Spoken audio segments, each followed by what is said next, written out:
할렐루야. 우리 살아계신 주님 앞에 우리 감사의 박수 올려드립시다. 오늘도 우리를 거룩한 임재 가운데 인도하시는 그 신실하신 하나님, 그 왕주님과 그 전능하신 주님을 찬양합니다. 할렐루야. 우리 시간 다 함께 자리에 일어나셔서 함께 우리의 마음을 올려드리며 또 이 거룩한 집회를 주 앞에 올려드리며 기도하며 나아갔으면 좋겠습니다. 기도하실 때 하나님, 교회 머리가 되어주시는 예수 그리스도, 우리를 거룩한 그분의 지체로 불러주셔서 감사합니다. 이 시간 우리가 온전히 주님께로 나아가기를 소망합니다. 주님의 얼굴을 마주하며 대면하는 베델의 제단이 되게 하여 주시고, 주의 영광을 마주하여 우리가 주의 임재를 경험하는 거룩한 지성소가 될 수 있도록 역사하여 주시옵소서. 이 시간 흩어진 우리의 마음들, 우리의 생각들, 우리의 모든 것들이 하나님을 향하여서 영혼의 초점을 맞추며 나아갈 수 있는 은혜의 저녁이 될 수 있도록 역사하여 주시옵소서. 이 시간 우리 주여 간절히 선포하며 기도하며 나아가겠습니다.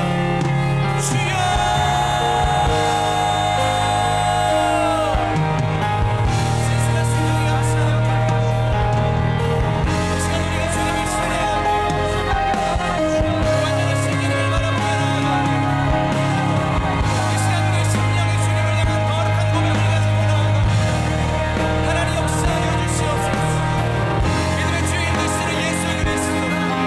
주님만을 바라보며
보이지 않는 고통과 아픔이 없는 하나님 나라. 먼저 그의 나라와 그의 의를 구할 때 모든 것 더하리라 말씀하신 주, 세상 염려 내려놓고 주께 경배해. 만왕의 왕 되신 예수여 내 안에 임하소서.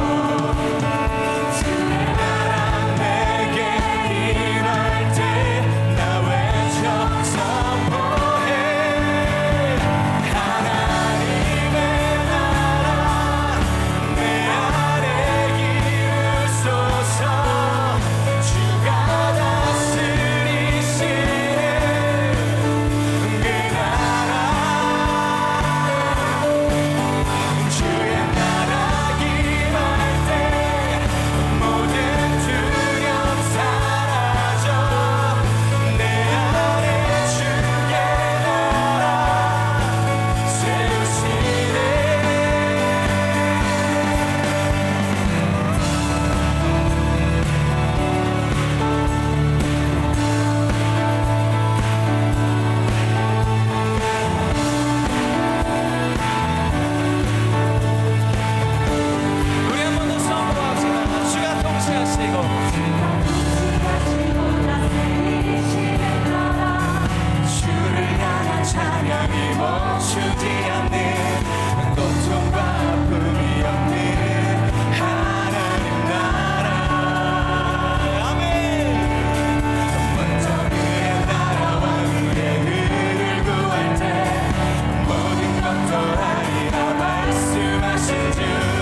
우리 시간 함께 기도하며 주께로 나아갑시다. 하나님 감사합니다.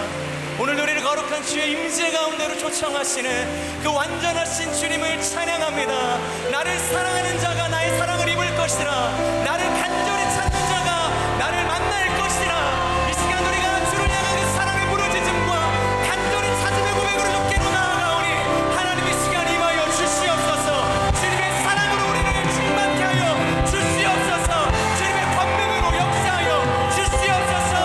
우리 주여 간절히 선포하며 기도하며 나아갑시다. 주여.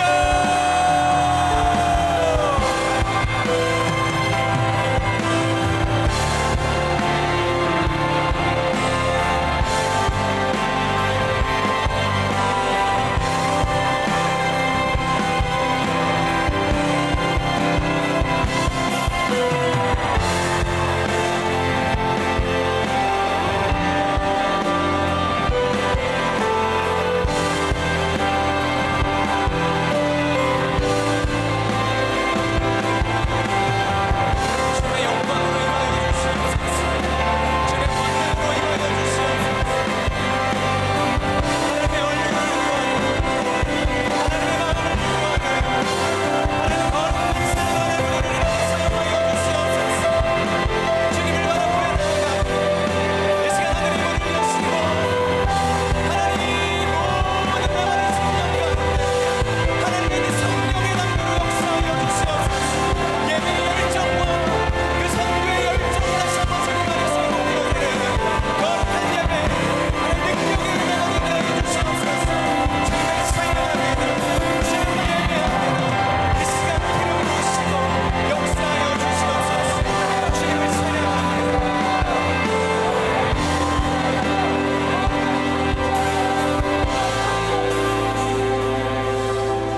그 존귀하신 하나님, 오늘 노래를 부르시는 그 완전하신 하나님의 부르신 가운데로 나아갑니다. 우리의 심령을 주관하여 주시고 우리의 모든 감정과 상황을 주관하여 주셔서 오늘도 우리를 초청하시고 부르시는 그 완전하신 하나님께로 나아가는 회복의 예배가 되게 하여 주시옵소서. 마가의 다락방이 되게 하여 주시옵소서. 하늘의 문을 여시고 성령의 담비를 모든 메마른 심령 가운데 부어 주시옵소서.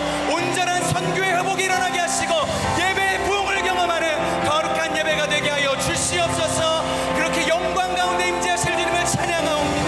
사랑하는 예수 그리스도의 이름으로 감사하며 기도합니다. 아멘. 우리 다시 한번 주님 앞에 감사의 박수 올려드립시다. 아멘.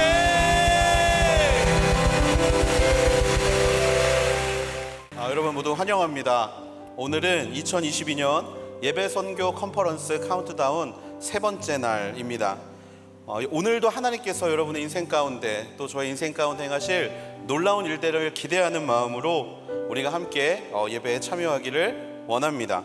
네, 지금 유튜브로 함께하고 계시는 또 모든 성도님들, 그리고 본당에 미처 들어오지 못해서 비전홀에서 함께하고 계시는 모든 성도님들, 우리 시간 함께 마음을 모아서 서로 축복하기를 원합니다. 함께 축복하겠습니다.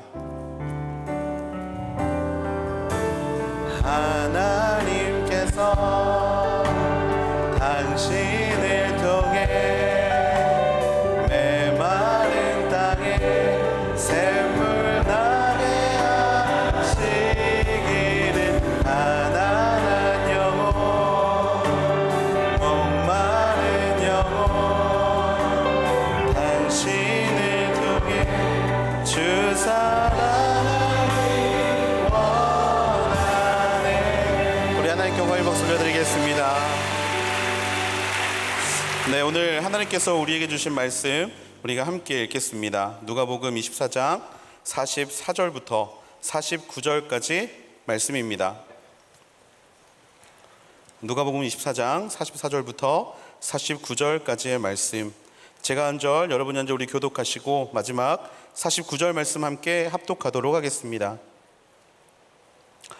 또 이르시되 내가 너희와 함께 있을 때에 너희에게 말한 바 곧 모세의 율법과 선지자의 글과 시편에 나를 가리켜 기록된 모든 것이 이루어져야 하리라 한 말이 이것이라 하시고, 이에 그들의 마음을 열어 성경을 깨닫게 하시고, 또 이르시되 이같이 그리스도가 고난을 받고 제3일에 죽은 자 가운데서 살아날 것과 또 그의 이름으로 죄사함을 받게 하는 회개가 예루살렘에서 시작하여 모든 족속에게 전파될 것이 기록되었으니 너희는 이 모든 일의 증인이라.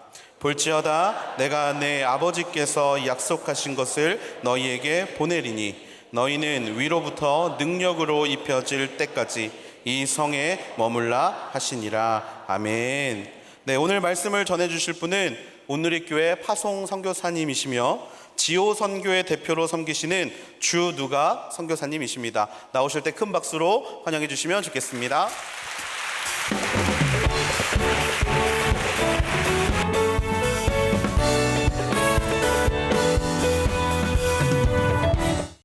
제가 사역하는 이슬람은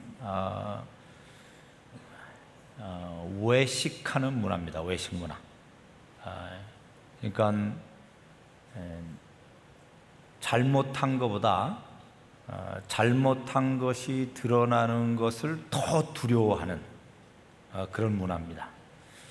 그렇기 때문에 이들은 그 입에서 내가 잘못했다, 내가 용서해달라 이런 얘기하는 것이 굉장히 어렵습니다. 도둑질한 것보다 도둑질한 것이 들키는 것이 더 수치스러워하는 그런 문화예요. 근데 그 사람들에게 내가 죄인입니다, 내가 허물이 있는 자입니다 이렇게 고백시킨다는 것은 성령의 도우심이 아니면 불가능합니다. 그래서 성령께서 그 빛으로 그들의 마음을 조명해 주실 때 진정한 고백을 하게 되겠죠. 그 과정은 꽤 많이 시간이 걸리고, 그리고 또 주님께서 도와주지 않으면 불가능한 그러한 사회입니다. 그들을 품는다, 열방을 품는다, 이것은 불가능합니다. 한 번 용서하는 게 아니라 2번 용서하고 3번 용서하고 그래도 똑같습니다. 약속을 하면 약속 잘 안 지켜요. 그리고 자존심이 또 있으니까 기다리다가 저하고 싸우는 거예요. 1시간도 기다려요, 2시간도 기다려요. 안 올 거 뻔히 아는데 계속 기다리다가 화만 쌌다가 나중에 만나면 제가 화를 내버리는 거예요. 그리고서 너 어떻게 된 거냐 그러면 뭔데 이래요. 인샬라, 알라의 뜻이래요. 품을 수 있겠습니까? 주님은 7번 용서할까요? 이렇게 베드로가 얘기했죠. 7번 용서할까요? 여러분, 이것은 보통 이스라엘 사회에서는 3번 용서하면 끝납니다. 가장 보통 용서하는 게 3번이에요. 근데 7번 용서한다는 것은 인간의 한계까지를 얘기하고 있는 거예요. 근데 주님은 몇 번 용서하라고 그랬죠? 70번에 7번, 7번에 70번. 그러니까 몇 번이죠? 490번. 잘 세야죠. 그 얘기는 뭐죠? 안 변한다라는 겁니다. 안 변하는 것을 전제로 사랑한다. 이게 성교입니다. 안 변하는 것을 전제로 사랑한다. 근데 저 같은 선교사들은 아니, 나는 사랑하고 사랑하다가 안 변하면 그 사람을 버려두고 다른 사람을 찾아서 또 사랑하고, 그러다 또 안 변하면 또 내쳐버리고 또 다른 사람을 찾고 하는 그런 선교사였습니다. 나는 한 사람을 품는다는 것이 얼마나 힘든지 하나씩 배워가고 있습니다. 저는 옛날에 제가 사랑이 많은 사람이라고 생각했어요. 근데 알고 보니까 정말 사랑이 없어요. 사랑할 수 없는 존재다라는 것을 제가 알게 되었습니다. 오늘 제게 부탁한 이 설교 주제가 열방을 품으라예요. 열방을 품으라. 제가 제일 싫어하는 제목입니다. 왜냐하면 제가 열방을 잘 품지 못하고 있기 때문에 그래요. 여러분, 우리가 열방을 어떻게 품겠습니까? 우리에게는 그런 마음이 없습니다. 열방을 품을 수 있는 사람, 아니 열방을 품을 수 있는 분은 오직 한 분밖에 없어요. 하나님의 형상들에 대한 사랑과 눈물, 긍휼이 있으신 우리 주님뿐이 없습니다. 예레미야 애가 3장 33절에는요 전지전능하신 하나님께서 우리에게 근심할 만한 일, 환난, 그런 어려운 상황을 허락은 하시는데 그것이 본심이 아니다 이렇게 말씀하십니다. 본심이 아니래요. 우리가 이해할 수 없는 그런 사건들이 일어나잖아요. 근데 그것이 본심이 아니래요. 하나님의 뜻은 두 가지가 있습니다. 하나님이 기뻐서 하는 뜻이 있고 또 하나는 어쩔 수 없이 부득불 허락하시는 하나님의 뜻이 있어요. 그러니까 우리가 힘들고 어렵고 근심케 하는 그런 일들은 어떤 거겠어요? 부득불 어쩔 수 없이 허락하시는 그런 거죠. 왜 그렇게 하시죠? 우리를 좀 골탕 먹이려고, 우리가 죄를 많이 지니까 우리를 사랑하시기 때문입니다. 사실 이러한 어려움, 고난 이런 것들은, 우리에게 고통을 주는 이런 것들은 그 당시에는 재앙이요 환난이요 정말 피하고 싶은 그런 거지만 들어도 듣지 못하고 보아도 보지 못하고 깨닫지 못하는 우리를 돌이키기 위해서 허락하는 거예요. 사랑할 수 없는 우리들이 사랑하는 존재로 변화시키기 위해서 주님이 그렇게 하시는 거예요. 옆에 있는 친구도 용납하지 못하는데 내가 어떻게 열방을 품나? 바로 그러한 사람들을 위해서 주님께서 꾸짖기도 하시고 책망도 하시고 어려운 일도 행하시게 하는 거예요. 여러분, 우리가 서로 이렇게 사귐을 갖고 관계를 하잖아요. 여러분, 관계에는 항상 뭐가 있는지 아세요? 갈등이 있습니다. 그 갈등을 해결하는 게 사랑이에요. 그 사랑이 우리를 새롭게 하고 용납하게 하고 하나 되게 하게 하는 것이죠. 주님의 마음에는 우리를 사랑하는 마음 외에 다른 마음이 없어요. 우리를 사랑하는 마음뿐이 그분의 마음에는 하나도 다른 게 없어요. 우리가 만일 고통을 느끼고 있으면 주님도 그 고통을 느끼고 울고 계세요. 우리를 향해서 늘 안타까워하시고 기도하시고 울고 있는 그 마음이 하나님 아버지의 마음이죠. 주님은 우리들의 슬픔, 고통 그것을 다 가져가시고 우리들을 자유케 하려고 하시는 분이에요. 우리를 행복하게 해주시려고 하시는 분입니다. 이 마음이 아비의 마음인데요. 이 마음이 우리 안에 들어와야 돼요. 이 마음이. 열방을 우리가 품을 수 있는 다른 방법은 하나도 없습니다. 주님의 마음, 이것이 들어와야 돼요. 저는요, 선교지에서 이슬람에서 제가 사역한 지가 벌써 30년이 넘었거든요. 이슬람을 위해 사역한 지가. 저는 선교 초기에 저는 괜찮은 사람이고 저 무슬림들이 문제라고 생각했어요. 항상 그래서 가르치려고 그랬고 은근히 내 눈에 들보를 보지 못하고 책망하고 판단하고 정죄하는 그 마음이 저한테 있었어요. 여러분, 이것이 뭔지 아십니까? 이게 살인하는 겁니다. 저는 그들을 살리려고 왔는데 제가 그들을 속으로 죽이고 있었어요. 내 안에도 그들과 똑같은 외식이 있었고 내 안에 그들을 변화시키겠다는 나의 의지, 나의 힘이 너무나 강했어요. 그래서 성령님을 의지한다고 했지만 성령님이 일하지 않을 때 내가 일해버리는 그런 일들이 너무 많았던 거죠. 여러분, 우리 주님은 열방을 향한 눈물이 있으십니다. 목자 없이 유리하는 양들의 고통, 그 공고함을 아시기 때문에 기도하고 계시고 또 그 열방을 위해서 주님의 마음을 품고 기도할 그 사람들을 찾고 계시죠. 나 같은 선교사에게도 열방은 가깝지만은 않습니다. 몸은 열방에 있는데 마음이 멀리 떨어져 있을 때가 많아요. 이 의미를 아시겠습니까, 여러분? 그렇기 때문에 선교는 몸이 가는 게 아니라 마음이 가야 돼요. 그러려면 어떻게 해야 되겠습니까?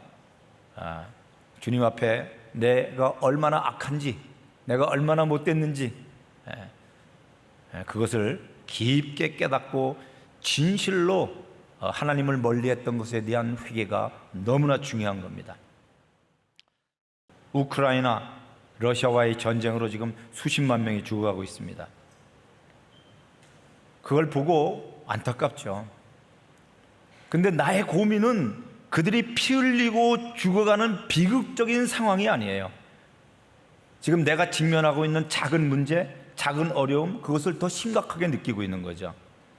그러한 전쟁의 소식을 들으면 야, 어떡하냐, 저렇게 많이 죽으면 어떡해, 저 전쟁 끝나야 되는데, 이렇게 얘기하지만 딱 돌아서는 순간 다 잊어버리죠. 실제 피 흘리는 전쟁의 뉴스를 듣는데 마치 영화를 보고 나오는 것처럼 느낍니다. 그 이유가 뭔지 아시죠? 주님이 우리 안에 계시지 않기 때문에 그런 겁니다. 나는 이것을 우리가 솔직하게 인정해야 된다고 생각해요. 우리도 요나처럼 하룻밤에 났다가 하룻밤에 말라버린 그 박넝쿨, 그것을 아끼는 자입니다. 단지 우리에게, 단지 내에게 그것이 그늘을 만들어줬다는 그것 때문에 그 박넝쿨이 말라버린 것에 대하여 속상해하고 안타까워하는데, 큰 성 니느웨에 좌우를 분별하지 못하는 12만 명의 하나님의 형상들이 죽어가는 것에 대해서 우리는 관심이 없습니다. 주님의 마음이 없는 겁니다. 열방이 먼 것은 주님과 내 사이가 멀기 때문에 그런 겁니다. 18억의 무슬림, 12억의 힌두교인들, 4억의 불교인들 뿐만 아니라 IS, 알카이다 뭐 이런 여러 정말 못된 테러 집단들까지도 우리 주님은 사랑하시는 거 아십니까? 나는 IS 막 사람을 산채로 화형을 시키고 참수하고 이런 걸 보면서 정말 분노했었어요. 저런 사람을 어떻게 죽여도 저렇게 죽일 수가 있는가, 이런 생각을 했었거든요. 그런 생각이 확 들어오다가 다시 회개하기 시작하죠. 왜냐하면 주님의 마음이 그것이 아니기 때문이죠. 주님은 죄인이 죄 가운데 죽는데, 죄인이 죄 가운데 죽을 때 주님은 울고 계세요. 주님은 슬퍼하십니다. 우리 주님은 죄인이 회개하고 구원받는 것을 바라고 계시고 그것을 기뻐하고 계시는 거죠.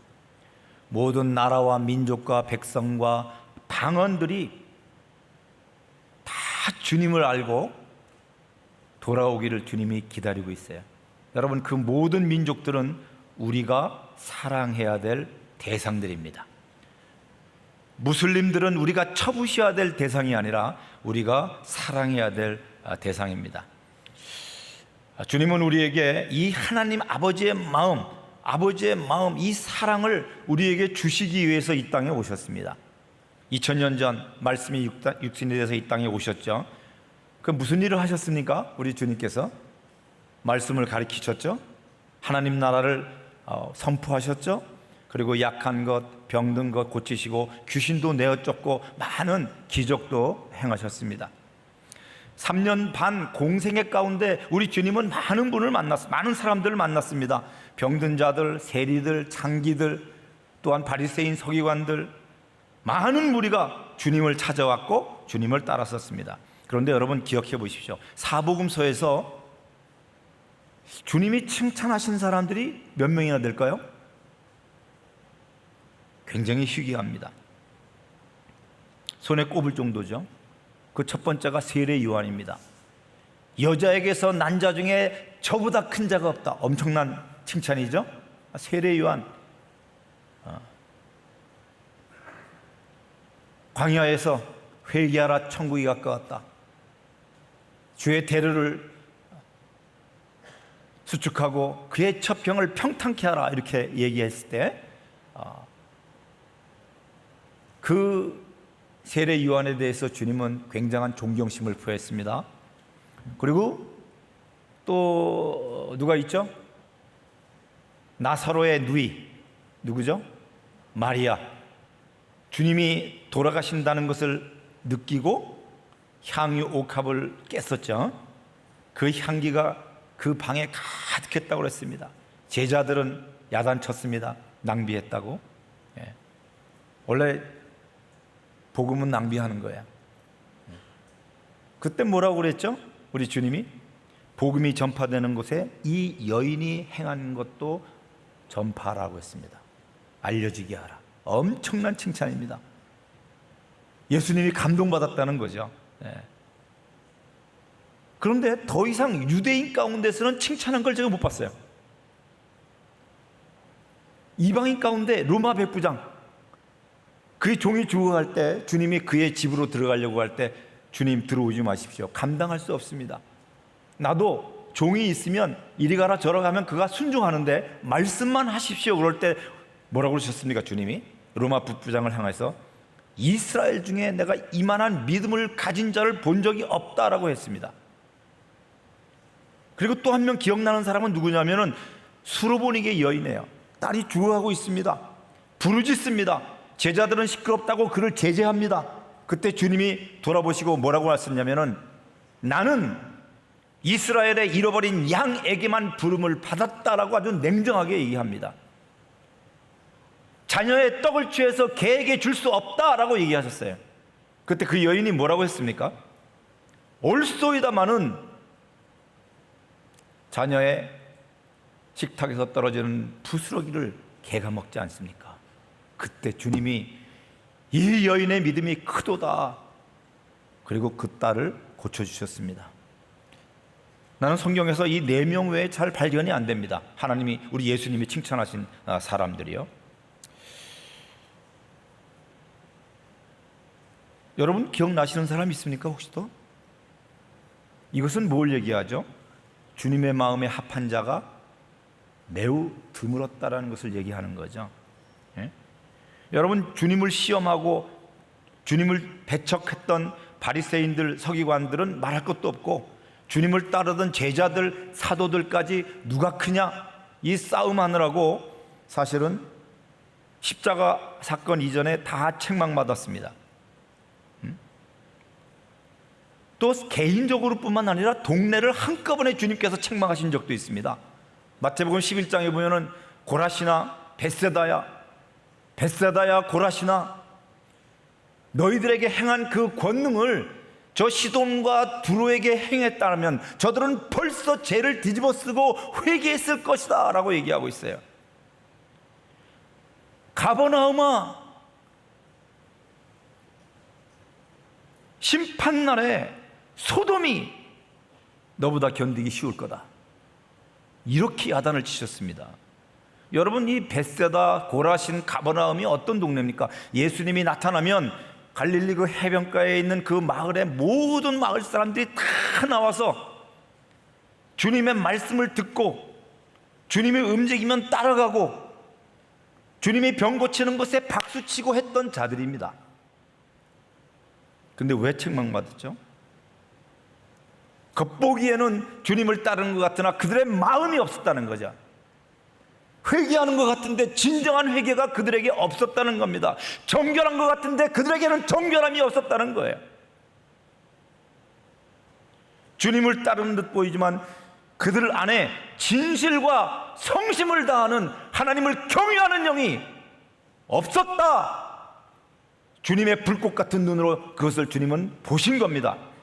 자기의 유익을 위하여 따르는 자들, 자기의 유익을 위하여 예수를 왕으로 삼고자 하는 자들에 대해서 주님은 결국 그 무리를 떠나셨습니다. 어느 날 우리 예수님에게 10명의 문둥병자가 나타났었죠. 병 고쳐달라고. 주님은 그들을 긍휼히 여기셨습니다. 너희 몸을 제사장에게 보이라. 가는 도중에 낫습니다. 그리고 10명이 다 제사장에게 보였겠죠. 그러나 그 중에 돌아온 사람은 오직 한 명, 사마리아인 문둥병자에서 나은 그 자밖에 없습니다. 9명은 병을 고쳤지만 그 한 명은 병 고친 것뿐만 아니라 내가 죄 사함을 받았느니라 라는 얘기를 들었습니다. 지금 우리가 사복음서의 지금 그 상황을 좀 살펴봤는데 잠깐, 그죠?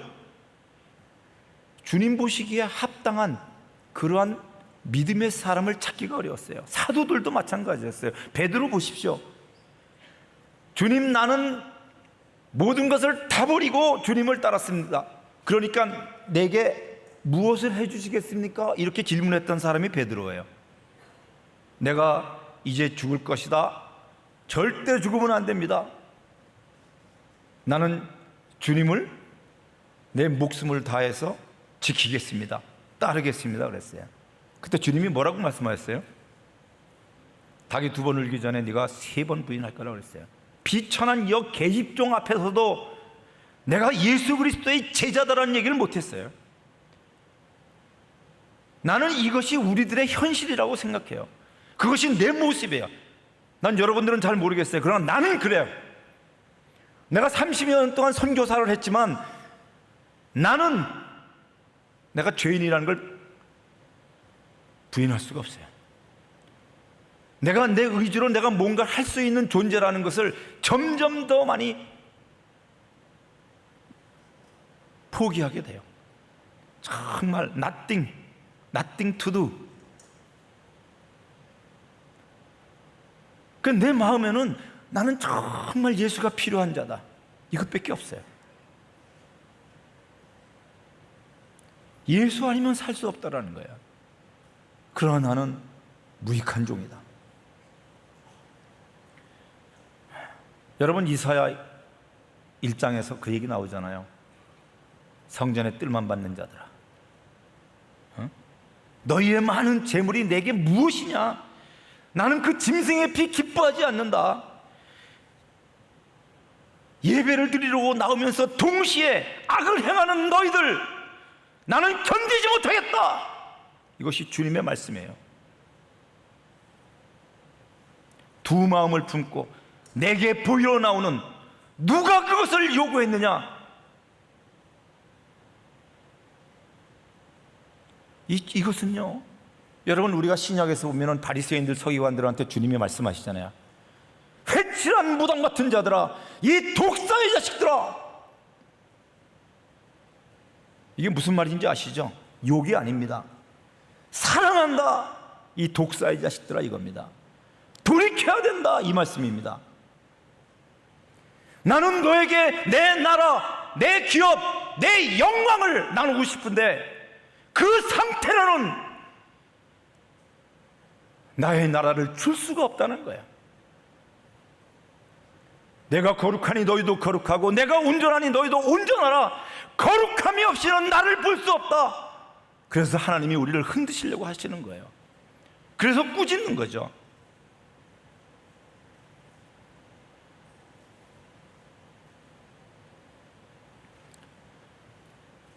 주님은 늘 사람들에게 말씀을 가르치시고 그 나라를 선포했음에도 불구하고 제자들도 그 십자가의 비밀, 그 죽음과 부활의 비밀을 깨닫지 못했습니다. 항상 배우나 진리에 도달하지 못했던 거죠. 오늘 우리가 본문 읽었어요. 누가복음 24장. 뭐죠? 부활하신 주님이 도망치고 예수를 부인했던 그 제자들을 다시 만나시는 거예요. 그 장면입니다. 그리고 다시 가르치시는 거죠. 주님이 이렇게 말씀하시죠. 내가 너희와 함께 있을 때에, 그러니까 이게 주님이 십자가에서 죽기 전이죠. 너희에게 말한 바, 너희에게 가르친 바, 무슨 얘기입니까? 주님이 성역 공부를 하셨다는 거야. 가르쳤다는 거예요. 뭘 가지고? 모세의 율법, 선지자의 글, 시편, 구약 성경을 가지고 주님이 가르쳤다는 거야. 근데 그것을 부활하신 주님이 다시 갈릴리에 부르신 제자들, 그 사도들을 다시 말씀을 가르치세요.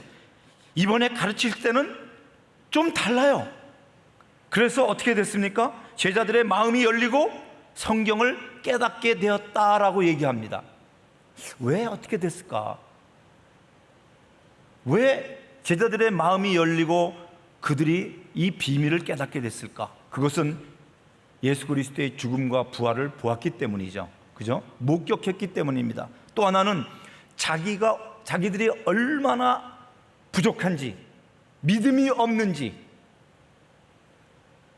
마음이 뚝 떨어져 있는, 심령이 가난하고 심령이 애통하는, 부끄러움 가운데 있는 가난한 마음이었기 때문에 주님의 말씀이 그들의 신비 가운데 새겨진 거죠. 옛날에는 바위에 먹물로 쓴 것처럼 마치 거울을 보고 자기 얼굴을 보고 돌아가는 순간 내 얼굴이 어떻게 생겼는지 기억이 잘 안 나요. 그렇게 말씀을 받는데, 여러분, 우리도 그렇게 많이 말씀을 보죠? 저희들은 공동생활을 하고 있거든요. 제가 이제 공주에서 올라왔는데 이제 선교사들, 선교사 후보생들, 우리 전임 사역자들 한 50명이 아침마다 말씀을 한 3시간씩 보거든요. 보고 성경을 딱 덮었는데 그렇게 좋은 말씀을 내가 나눴는데 오늘 무슨 말씀을 나눴지? 이럴 때가 있어요. 이럴 때가 아주 종종 있어요. 마음이 가난하지 않아서 그렇습니다. 그 성경 속에서 이렇게 말씀하세요. 이 성경의 주인공이 누구냐? 나다. 예수 그리스도 나다. 이렇게 얘기해요. 그리스도라는 것은 뭘 얘기합니까? 메시아를 얘기하죠. 기름 부은 자를 얘기합니다. 여러분, 기름 부은 자는 많이 있지만 진짜 기름 부은 자는 한 분이시죠. 영원한 왕, 영원한 제사장, 영원한 선지자이신 우리 주 예수 그리스도, 그분이에요. 내가 십자가에서 죽고 다시 사흘 만에 산다라는 것 너희들 목격했지? 이렇게 얘기하시는 거예요. 그 다음에 또 하나 얘기하죠. 그의 이름으로 죄사함을 얻게 하는 회개가 예루살렘에서부터 땅끝까지 전파된다라고 말씀하셨습니다. 너희는 이 모든 일의 증인이다 그랬습니다. 이 모든 일은 뭐죠? 여기서 성경에서 얘기하는 모든 일은 두 가지입니다. 하나는 예수 그리스도의 죽음과 부활, 십자가의 사건입니다. 또 하나는 땅끝까지 죄사함의 회개가 전파된다는 거예요. 이게 뭐죠? 세계 선교죠. 그거에 대한 약속입니다. 하나는 이미 이루어진 십자가 사건이에요. 또 하나는 지금 진행 중인 하나님의 약속이면서 그것은 우리에게 하는 하나님의 선교 명령이기도 합니다. 온 열방에 죄사함의 복음이 전파되는 일. 여러분, 우리는 십자가의 증인이면서 또 하나는 하나님 선교에 대한 증인으로 부름받았다라고 성경은 얘기하고 있습니다. 이 말을 다시 풀면, 내가 십자가에서 예수 그리스도가 죽으시고 사람들의 죄, 나의 죄를 위하여 죽으시고 부활하신 것을 믿느냐? 십자가의 증인이냐? 그렇다면 너는 반드시 세계 선교의 증인이 될 수밖에 없어, 이 얘기를 하시는 겁니다. 십자가의 그 사건의 증인이라면 그의 이름으로 죄사함을 얻게 하는 회개가 땅끝까지 전파되는 것에 대한 증인이 될 수밖에 없다라는 거예요.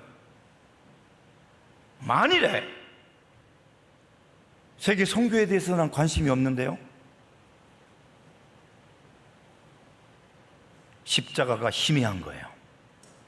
그리스도의 죽으심과 부활이 희미한 거예요.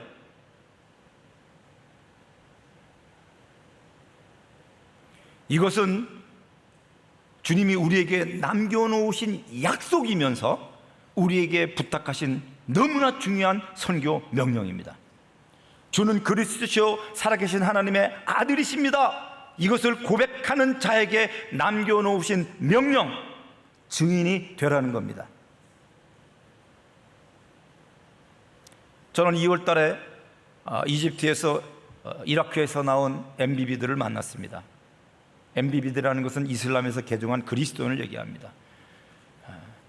한결같이 그들은 주는 그리스도시요 살아계신 하나님의 아들이십니다. 이 고백, 이것을 진실로 알기까지 어떤 사람은 22년, 어떤 사람은 10여 년, 어떤 사람은 몇 년을 정말 진리를, 무엇이 진리인지, 이슬람 안에 진리가 있는지, 무엇이 참 진리인지를 얻기 위해서 연구하고 공부하고 찾아다니고 하다가 결국 이슬람의 진리가 없다는 걸 발견하고 기독교를 찾고 정교회나 가톨릭에 갔다가 배척당하고 그러다가 진실로 하나님의 사람들을 만나서 이 비밀을 알게 됐어요. 성령께서 그들을 역사하셨어요. 그리고 고난과 핍박 속에서 그 고백을 붙들고 있는 그들을 보았어요. 저는 그때 사실은 가리키는 입장이잖아요. 근데 너무 부끄러웠어요. 왜냐? 나에게는 주는 그리스도시요 살아계신 하나님의 아들입니다. 이것은 너무나 평이한, 너무나 당연한 고백이에요. 근데 그들에게는 그것이 생명이에요. 너무너무 부끄러웠어요. 우리는 이 모든 일에 십자가 사건, 예수가 당신을 위하여 피 흘려 죽으셨습니다. 당신의 죄를 씻기 위해서, 속량하시기 위해서 주님이 돌아가셨습니다. 이 증인이에요, 우리가. 또 하나는 잃어버린 나라와 민족과 방황 가운데 그들이 이 예수 그리스도의 이름으로 죄상을 받는 회개가 그들 가운데 임하도록 하는 것, 이것을 누가 한다? 하나님이 하시겠다는 얘기예요. 우리를 통해서 하시든지 하나님이 직접 하시든지 하시겠다는 겁니다. 그것에 우리가 증인이라는 거죠. 여러분, 열방보다 우리가 먼저 예수를 알았습니다. 죄사함 받고 구원의 길에 들어섰습니다. 왜 그렇죠?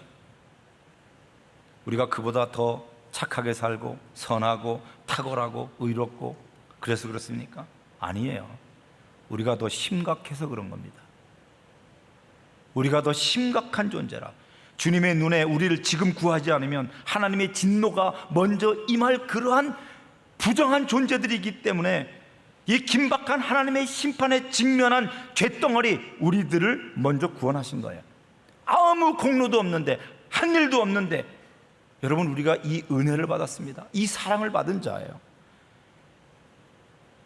그 사랑의 깊이, 지옥 저 불구덩이, 저 불구덩이에서 거기까지 내려오셔서 피 묻은 손으로 우리를 건져오셨어요.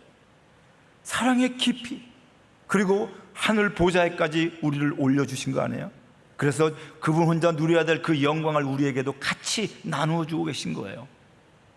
이 놀라운 하나님의 사랑, 영원 전부터 영원 후까지 그 사랑의 길이, 아담과 하와로부터 장차 우리 다음 세대 주님이 다시 오실 그때의 모든 인류에까지, 태초부터 영원 전부터 영원 전까지 모든 하나님의 형상을 다 품고 계시는 하나님의 이 놀라운 사랑의 너비, 우리는 이 은혜를 받은 자예요. 이 은혜. 여러분, 저는 얼마 전에 정말 너무 하나님께 그 은혜에 감사한 적이 있었어요. 역대하 6장에 보면 이런 말씀이 나와요. 역대하 6장은 솔로몬이 성전을 마련하고 법궤도 넣고 여러 가지 성전의 기구들을 다 이제 제자리에 놓은 다음에 하나님의 성전을 향해서 솔로몬이 기도하는 장면이 나오고, 그리고 백성들을 축복하고 그리고 하나님께 기도하는 장면이 나오거든요. 그 1, 2절이 성전을 향해서 솔로몬이 했던 그 기도문이에요. 그게 뭐냐면 이런 겁니다. 그때 솔로몬이 여호와께서 캄캄한데 계시겠다 말씀하셨사오나 내가 주를 위하여 거하실 전을 건축하였사오니 주께서 영원히 거하실 처소로소이다. 제 마음에 팍 들어왔던 게 뭐냐면요, 캄캄한 곳에 계시겠다고 말씀하신 여호와 하나님, 우리 주님이 캄캄한 곳에 계시겠대요. 이게 뭐야? 이게 무슨 뜻인가? 그 찾아봤더니 영어로 보는 In the thick cloud of darkness예요. 어둠의 빽빽한 구름 가운데 계시겠다라는 거야. 딱 떠오르는 게 시내산이에요. 시내산의 그 천둥과 번개 깜깜한 빽빽한 깜깜한 구름 가운데 계신 우리 하나님. 이스라엘 백성들은 두려워서 접근도 못했죠. 참 이해가 안 됐어요. 우리 주님은 빛이신데 빛과 어두움은 동이 서에서 먼 것처럼 같이 할 수 없는데 왜 어두움 가운데 계시는가? 이유는 금방 생각났어요. 나 때문이구나. 우리 때문이구나. 죄 가운데 있는 우리, 그 하나님의 영광 앞에 죽을 수밖에 없는 우리 때문에 주님이 어두움 가운데 그렇게 싫어하시고 그렇게 혐오하시는 그 흑암 가운데 주님이 계신 거예요. 그런데 이제 솔로몬이 성전을 멋있게 만들고 그리고 지성소에 법궤를 놓으셨어요. 그리고 말씀하시죠. 법궤 위에 두 그룹 사이에서 내가 듣고 말하겠다. 거기 계시겠다. 그걸 속죄소라고 그러죠. 법궤 위에. 여러분, 근데 그 지성소가 어떤 곳입니까? 지성소는요, 신의 산은 넓기라도 하죠. 지성소는 진짜 10큐빗이니까 얼마 되지도 않아요. 정사각형에 창문 없어요. 위에는 성막은 4겹으로 돼 있고 성전에는 정말로 1년 내내 빛이라는 것은 들어올 수 없는 그런 깜깜한 곳이에요. 거기에 가다 놓으신 거예요. 거기에 주님이 일부러 갇혀서 들어오신 거예요. 그러다가 지금 주님이 지금 어디에 계시지? 아니, 내 안에 계시잖아. 아니, 이렇게 음란하고 부정하고 완악하고 움직이면 죄 짓는 내 안에 주님이 계시다는 이더니, 아니 이게 도대체 이게 은혜가 아니고 뭔가?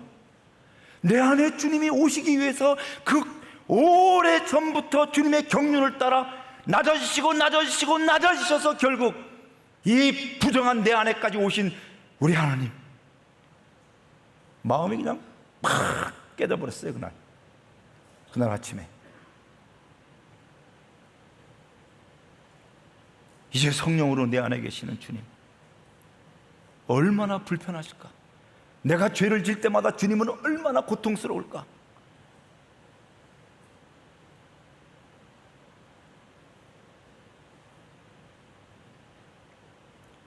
여러분, 각 사람의 심령에 주님이 오시기까지 여러분 그 하나님의 경륜을 한번 생각해 보십시오.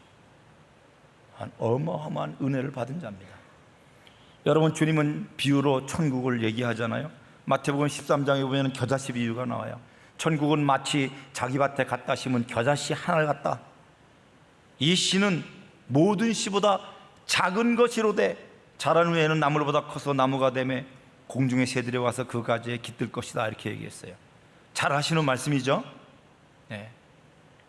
여러분, 이것은 천국은 확장된다라는 얘기를 주로 합니다. 그러나 저는 그렇게 보이지 않습니다. 그것도 있지만 정말 핵심적인 것은 이거 같아요.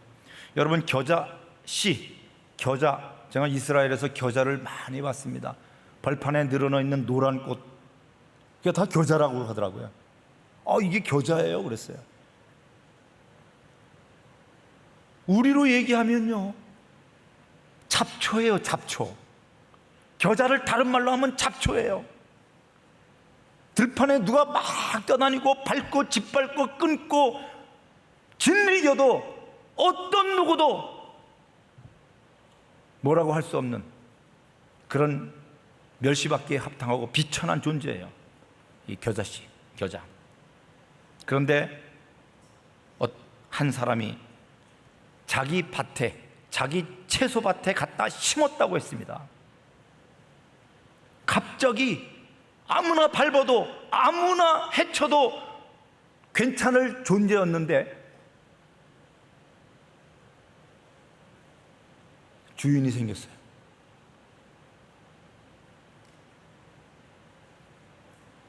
어떤 주인의, 채소밭 주인의 소유가 된 겁니다.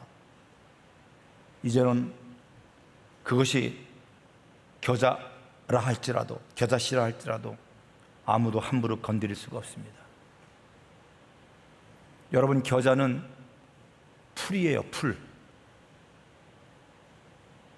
근데 그 풀이 나무가 된다고 그랬어요. 풀과 나무는 완전히 다른 존재입니다. 식물이지만 이건 뭐죠? 존재가 바뀌었다는 겁니다. 이걸 뭐라고 그러죠? 은혜라고 그러는 겁니다. 천국은 은혜로 시작된다. 천국은 은혜예요. 우리는 이 은혜를 받은 자들이에요. 은혜를 받은 자를 아는 자는 움직일 수밖에 없어요. 예? 여러분, 우리가 잘 아는 말씀처럼 베드로전서 2장 9절에 보면 너희는 택하신 족속이요 그의 소유된 백성이다라고 했어요. 이것이 은혜예요. 여러분, 여기 소유라는 것은 보물이라는 뜻이에요. 히브리 말로 세큘라, 항상 주인의 주머니에 넣고 다니는 떨어지지 않는 보배를 얘기하고 있는 겁니다. 보석을 얘기하고 있는 거예요. 하나님이 우리를 그렇게 은혜로 새로운 피조물로 하나님의 백성, 하나님의 자녀로 우리를 삼으셨다는 거죠. 왜 그렇게 하셨죠? 우리를 어두운 데서 불러내어 그 기이한 빛에 들어가게 하신 목적이 뭐죠? 그 아름다운 덕을 선전하기 위함입니다. 우리가 은혜를 받았다면 그리스도 예수의 그 아름다운 덕, 그 나라의 아름다움, 그 신성, 거룩, 영광, 그 공의로움, 이것을 드러낼 존재가 되어야 된다는 걸 얘기하는 겁니다. 그것이 뭐죠? 그것이 바로 거룩한 나라요 왕같은 제사장의 직분입니다. 그것이 베드로 사도도 그렇게 얘기했고 계시록의 사도 요한도 똑같이 얘기했습니다. 너희들이 주님의 소유되고 어두운 데서 빛 가운데 사단의 권세에서 하나님 나라로 어둠에서 빛으로 건져냄을 받은 존재들인가? 너희의 부르심은 나라와 제사장이다라고 했어요. 나라와 제사장. 너희는 거룩한 나라요 왕같은 제사장이라는 거야. 여러분, 나라는 뭡니까? 나라로서의 부르심은 존재예요, 존재. 비잉이에요, 비잉. 하나님 나라와 그 나라의 아름다움을 드러내는 삶이에요. 사람들이 그를 보면 와, 하나님 나라가 저렇게 아름답구나, 저렇게 놀랍구나, 사랑이구나, 용서구나, 거룩하구나, 정결하구나, 공의롭구나, 이것을 느끼게 하는 존재라는 거예요. 구원의 길이 무엇인지 왕 대신 예수 그리스도를 똑바로 보여주는 그런 존재라는 거예요. 당연히 그 사람에게는 그리스도의 향기가 흘러 넘칠 겁니다. 내게 있는 모든 존재의 근거가 하나님께 있다, 이것을 드러내는 직분이에요. 이것이 나라로서의 부르심이에요. 하나님의 나라를 증거하고 보여줄 수 있는 거룩한 울림을 가진 존재로서 우리가 거듭나도록 주님이 우리를 부르셨다는 거예요. 왜 십자가에서 돌아가셨는가? 나라로 부르시기 위해서. 또 하나는 두잉이죠. 제사장으로서의 부르심입니다. 제사장의 부르심은 뭡니까? 죄를 씻겨주는 역할입니다. 당연히 죄를 씻겨주시는 분은 우리 주님이시죠. 그러니까 주님께로 인도하는 거예요. 한 사람 한 사람을, 그리고 열방까지도 하나님께로 초청하는 일을 하는 것이 제사장인 거예요. 나라가 되기 위해서는 결국 나라는 하나님을 사랑하는 존재입니다. 하나님을 사랑한다는 것은 자기를 미워해야 되고 나의 옛사람을 미워해야 되는 거죠. 나를 부인해야 돼요. 내 뜻, 내 의지, 내 감정을 내려놓고 주님의 뜻을 따라가는 사람이에요. 그 사람이 나라의 부르심에 합당한 삶을 할 수 있습니다. 제사장의 삶은 다른 사람을 주님께로 이끌어와야 되는데 힘으로 못 이끌어옵니다. 그를 마음으로 이끌어오기 위해서는 예수님의 삶, 십자가를 지는 삶이 그에게 있어야 됩니다. 다시 한번 정리할까요? 나라로서의 부르심, 이것은 자기를 부인함으로 내가 다른 사람을 위하여 제물이 되고, 그래서 하나님 나라의 신성과 그 아름다움을 드러내는 그런 삶입니다. 당연히 하나님을 사랑하는 자입니다. 또 제사장으로서의 부르심은 이웃을 사랑하는 삶입니다. 내가 죽어서 다른 이들을 십자가의 사랑으로 실천하는 삶이에요. 이것이 더 나가면 열방을 품고 긍휼히 여기고 열방을 위해서 기도하는 그런 자가 되는 것이죠. 우린 이미 십자가의 증인입니다. 은혜를 받은 자입니다. 그 은혜를 기억하는 자는 그렇다면 세계 선교의 증인이 될 수밖에 없다라는 거예요. 돼야 된다가 아닙니다. 너희들이 되도록 노력해야 된다가 아니에요. 되어진다예요. 주님을 알면 선교는 되어진다는 겁니다. 여러분, 선교의 부르심은 내가 선교의 부르심이 있느냐 없느냐의 차원이 아니에요. 선교의 부르심은 깨닫느냐 깨닫지 못하고 있느냐의 차원입니다. 예수를 믿는 사람은 모두 다 선교에 대한 부르심이 있어요. 그것을 깨닫고 있느냐 깨닫지 못하느냐의 차원이라는 거예요.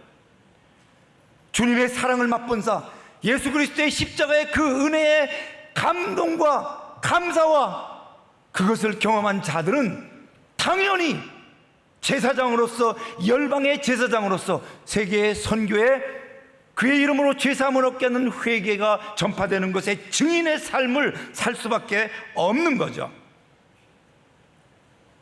여러분, 증인이라는 말은 헬라어로 말튀스라고 그럽니다. 말튀스. 거기에서 순교자, 영어 마터, 순교자, 그게 여기서 나온 거예요. 말튀스에서. 즉 증인이 된다는 것은 순교적 삶을 요구하는 거예요.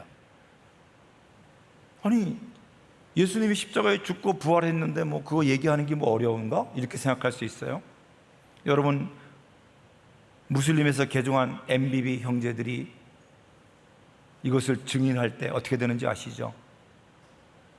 많은 박해와 환란이 있습니다. 여러분, 로마서 10장 9절 10장에서 예수 그리스도를 주라 입으로 시인하고 하나님께서 죽은 자 가운데서 살리신 이를 마음으로 믿으면 구원이다라고 했어요. 이거 동네 애들한테 하는 얘기가 아닙니다. 이거 어디서 창이 목을 찌르고 있고 칼이 우리 심장을 겨누고 있고 저기 울타리에서는 굶주린 사자가 으르렁거리고 있을 때에 묻는 거예요. 너의 왕은 누구냐? 로마 황제냐? 그리스도냐? 주는 그리스도시요 살아계신 하나님의 아들이십니다. 이 말은 죽음을 의미하는 겁니다. 그게 증인의 삶이에요. 제가 이라크에 우리 형제들을, 몇몇 형제들을 만나고 지금 그 형제들이 교회를 하고 있는데, 그들은 이라크 전쟁 때 감옥에 있었어요. 복음을 전하다가 잡혀 있었거든요. 4명의 형제들을 나중에 만났는데 그들이 저한테 요구했던 게 이런 거였어요. 교회를 세울 수 있도록 공개적으로 교회를 하고 싶은데 한국 교회가 도와달래요. 그래서 제가 질문했던 게 이겁니다. 위험하지 않냐? 테러 안 당하냐? 왜냐면 그 당시에도 막 총을 쏘고 장갑차가 지나다니고 그랬거든요. 그때 제가 바그다드에 있을 때. 그랬더니 막 웃어요. 그리고 얘기하더라고요. 안전하다는 것은 사고 안 당하는 것이 아닙니다. 안전하다는 것은 테러 안 당하는 거 아닙니다. 안전하다는 것은 죽지 않는 것, 죽음을 피하는 것이 안전한 것이 아니라 예수 그리스도 안에 있는 것이 안전한 것입니다. 우리는 죽어도 안전합니다. 도와주세요. 공항에 귀국하며 돌아오면서 이 얘기를 마중 나온 분들과 나누고 우리는 그들을 지원하기로 결정했었습니다. 여러분, 이것이 증인으로서의 삶입니다. 이것이 우리 힘으로는 어떤 사람도 이렇게 할 수 없어요. 그러나 오직 이것을 해낼 수 있는 힘이 있어요. 그것이 뭔지 아시죠? 십자가의 사랑. 또 하나는 여기 지금 우리가 보았던 말씀 같이 한번 봅시다. 48절 49절을 같이 한번 읽도록 하겠습니다. 48절 49절 시작. 너희는 이 모든 일의 증인이라. 볼지어다 내가 내 아버지께서 약속하신 것을 너희에게 보내리니 너희는 위로부터 능력으로 입혀질 때까지 이 성에 머물라. 아버지께서 약속하신 건 뭐죠? 성령. 위로부터 능력이 입혀질 때까지 가지 말라는 거예요. 기다리래요. 성령은 지혜와 지식, 총명, 재능, 모략의 영이세요. 하나님을 두려워하고 경외하는 영이요 거룩한 여호와의 영, 일곱 영의 역사가 있는 것입니다. 우리 예수님이 공생애를 할 때도 성령의 능력으로 움직이셨고, 성령이 임하셔서 가난한 자에게 복음을 증거하셨고, 기름을 부어주셔서 하나님의 일을 하셨어요. 그의 나라와 그의 의를 구하는 기도, 성령께서 무엇을 기도할지를 알려주실 거예요. 그렇기 때문에 성령을 구해야죠. 여러분, 그 당시 이 예수님의 말씀을 듣던 이 제자들은 주님의 말씀대로 성령을 기다렸습니다. 예루살렘을 떠나지 않았습니다. 능력을 받았습니다. 증인으로서 움직였습니다. 여러분, 열왕기하 2장에 보면 엘리야가 승천하는 장면이 나옵니다. 길갈에서 이 엘리야가 얘기합니다. 너희들 여기 다 머물러 있어라. 거기에는 선지 생도들이 있었고 엘리사도 있었습니다. 근데 엘리사가 따라와요. 머물러 있으라고 해도 따라와요. 그 다음에 베델까지 갑니다. 거기까지 따라와요. 거기서도 또 얘기합니다. 머물러 있어라 엘리사. 그래도 따라와요. 여리고까지 갑니다. 거기도 따라와요. 다른 생도들은 오늘 우리 선생님이 승천하신다는 걸 알고 있음에도 불구하고 그들은 움직이지 않습니다. 그런데 엘리사는 따라와요. 그리고 결국 요단 강변에 섰죠. 엘리야가 돌아보면서 엘리사에게 얘기합니다. 네가 무엇을 원하느냐? 뭐라고 했죠? 갑절의 영감을 구하기를 원합니다 그랬어요. 갑절의 영감을 구한다는 거예요. 그때 엘리야의 대답은 뭐였습니까? 내가 어려운 것을 구한다라고 했어요. 여러분, 뭐가 어려운 거죠? 뭐가 어려운 거예요? 갑절의 영감을 주는 것이 어렵습니까? 아닙니다. 갑절의 영감을 가지고 사는 그 삶이 어려운 겁니다. 선지자로서 사는 삶은 고난이요, 환난이요, 핍박이요, 박해요, 눌림과 우겨쌈이 있는 것입니다. 권위자, 왕과 임금과 충돌을 해야 됩니다. 그들의 죄와 허물을 하나님이 말씀하신 대로 증거하는 삶을 살아야 되는 거예요. 그런데 엘리사는 그 환난과 궁핍과 고난의 길을 택하겠다고 한 거예요. 왜 그렇죠? 보이지 않는 하나님의 영광을 본 겁니다. 선교해라 얘기할 필요가 없습니다. 선교해라 해서 하는 사람들은 자기의 헌신과 희생에 대한 대가를 요구할 겁니다. 거듭나기 전에 베드로처럼.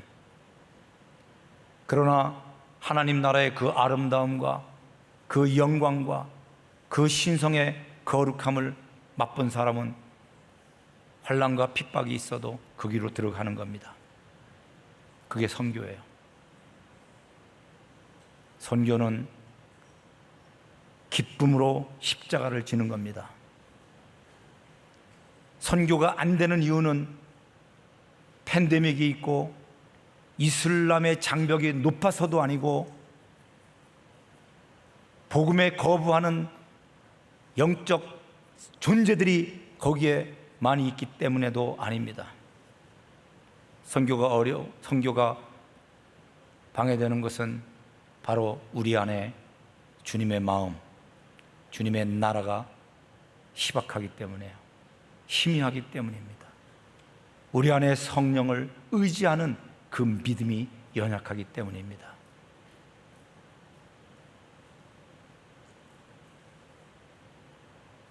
지금도 주님은, 하나님의 눈은 주님을 마음을 다하여 찾는 자를 감찰하고 계시다고 했습니다. 욥기 1장 뭐라고 써 있습니까? 사단이 우리 여호와 하나님을 조롱합니다. 뭐라고 조롱했습니까? 까닭 없이 여호와를 경외하는 자가 어디 있습니까? 라고 물었어요. 그렇게 조롱했습니다. 다 자기를 위해서 뭔가 얻을 먹으려고 주님을 따른다고 조롱한 겁니다. 그 마귀는, 그 사단은 실제로 그 얘기는 틀리지 않았어요. 많은 사람이 그랬습니다. 그러나 우리 주님이 말씀하셨죠. 까닭 없이 여호와를 경외하는 자가 어디 있습니까? 우리 주님이 말씀하셨어요. 아니다. 내 종 욥을 보아라. 내 종 욥을 보아라.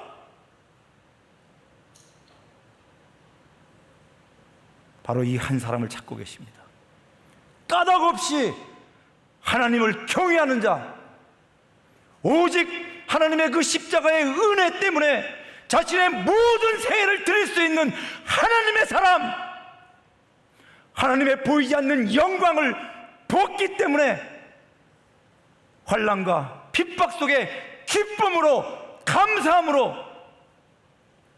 들어가는 사람들, 그 사람을 주님이 찾고 계세요. 진정한 세계 선교는 그들을 통해서 일어납니다. 여러분들은 지금 특별한 사람들입니다. 왜냐하면 우리 온누리교회는 이렇게 많은 청년들이 있습니다. 제가 공주에 있는 다니는 교회는요, 제가 청년부예요. 제가 청년부. 내 앞에는 80이 넘은 두 분이 계시고 그 옆에는 70이 넘은 두 분이 계세요. 제가 가서 하는 일은 찬송가 부르면 찬송가 찾아드리고, 찬송가 음표 따라서 이렇게 지금 여기 찬양하고 있다고 지금 하는 거예요. 그분들은 내가 선교사인지 뭔지 몰라요. 미자리 교회예요. 근데 우리 교회만 그런 게 아니에요. 여러분들은 한국교회 남은 자들이에요. 여기서 주님을 경외하고 주님 앞에 정말 주님을 사랑하기 때문에 나의 죄와 우리 교회의 허물과 우리 민족의 죄와 열방의 죄를 위하여 부르짖고 탄식하고 주님 앞에서 가슴을 치는 그런 사람이 없다면 한국교회는 소망이 없어요. 예루살렘의 성벽이 무너진 것을 막아설 한 사람을 구하지 못해서 예루살렘을 하나님의 진노로 심판할 수밖에 없었다라고 하나님의 탄식 소리를 들어야 됩니다. 그건 하나님의 눈물입니다. 소돔의 의인 10명만 있으면 여러분 그들을 건질 수 있는 좀 더 기회가 있었을 텐데, 우리 가운데 하나님을 경외하는 그러한, 제가 청년부 선배니까 후배들이 나오길 바랍니다. 아멘. 네, 기도합시다. 여러분, 선교하려고 애쓰지 마십시오. 열방을 품으려고 애쓰지 마십시오.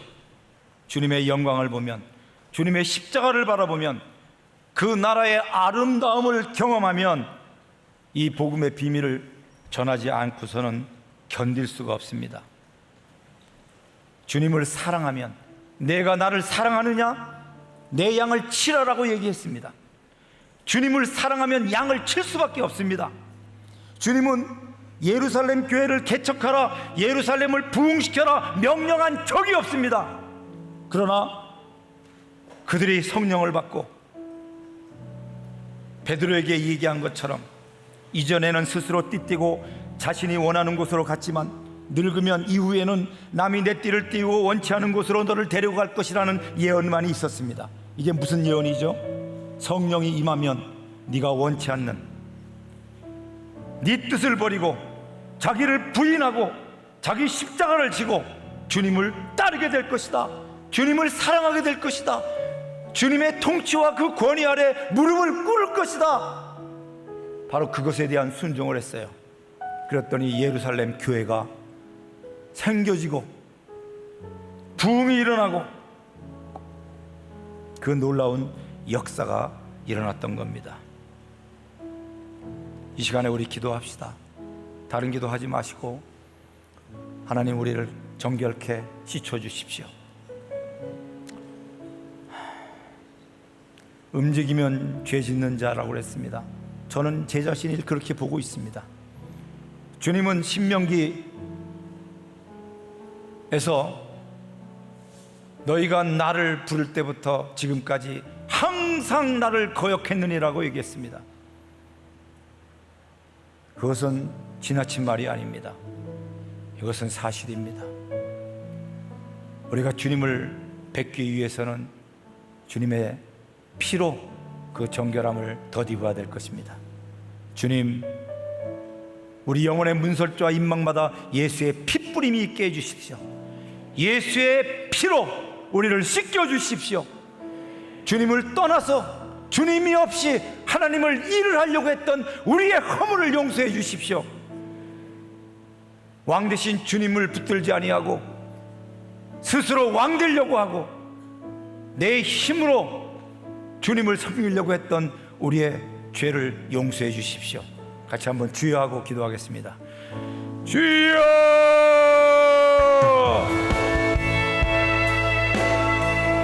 거룩하신 하나님 아버지, 오늘 우리 가운데 임하여 주옵소서. 하나님, 주 앞에 온전히 외면해 나가는 모든 심령들마다 오늘 이 밤에 우리 가운데 임하여 주옵소서.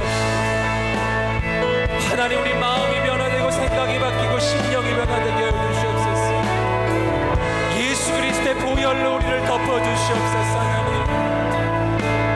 주님 내 안에 거룩한 마음, 정결한 마음을 회복시켜 주시옵소서. 하나님, 주여 임하여 주옵소서. 회개의 영을 부어주시옵소서. 하나님 기뻐하시는 모든 것들이 떠나오게 하여 주시옵소서. 주여, 하나님의 마음을 품지 못했던 것을 용서하여 주옵소서. 예수 그리스도의 십자가의 은혜를 부어 주옵소서. 임하소서, 임하소서. 주여, 오늘 이 가운데 오시옵소서. 하나님, 주여, 하나님 우리 가운데 오시옵소서. 내 아버지의 마음을 품게 하여 주옵소서. 주님의 마음을 품게 하여 주시옵소서. 주님의 뜻이 오늘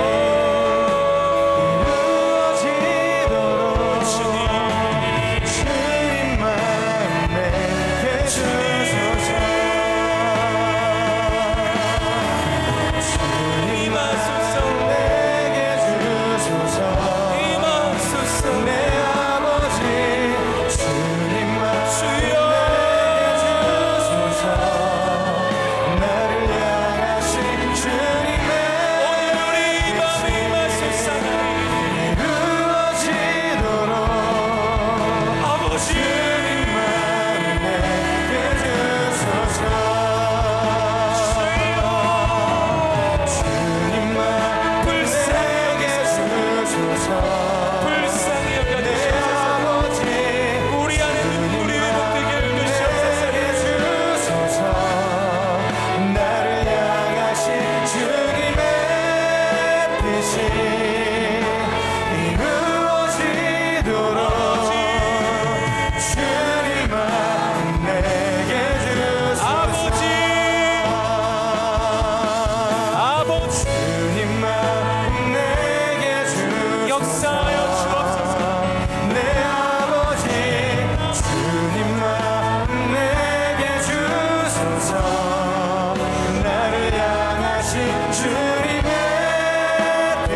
주소서.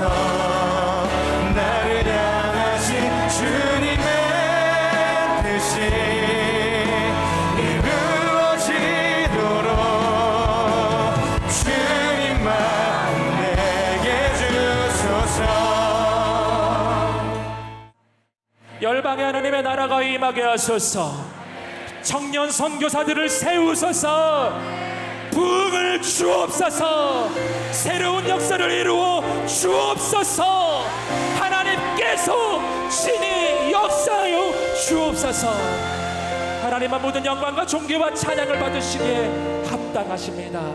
감사를 드리며 지금은 우리 주 예수 그리스도의 은혜와 하나님의 사랑과 성령의 교통하심이 오늘 예수 그리스도의 그 십자가의 은혜가 너무나 감격스러워 주님의 그 부르심을 따라 갈 수밖에 없는 그 주님의 인도하심을 거부할 수 없는 여기 있는 모든 하나님의 사람들 머리 위에 이 민족과 열방과 모든 선교사님들 위해 지금부터 영원까지 함께 하시기를 간절히 축원하옵나이다. 아멘. 우리 하나님께 감사의 박수 올려드리겠습니다. 주님을 찬양합니다. 아멘.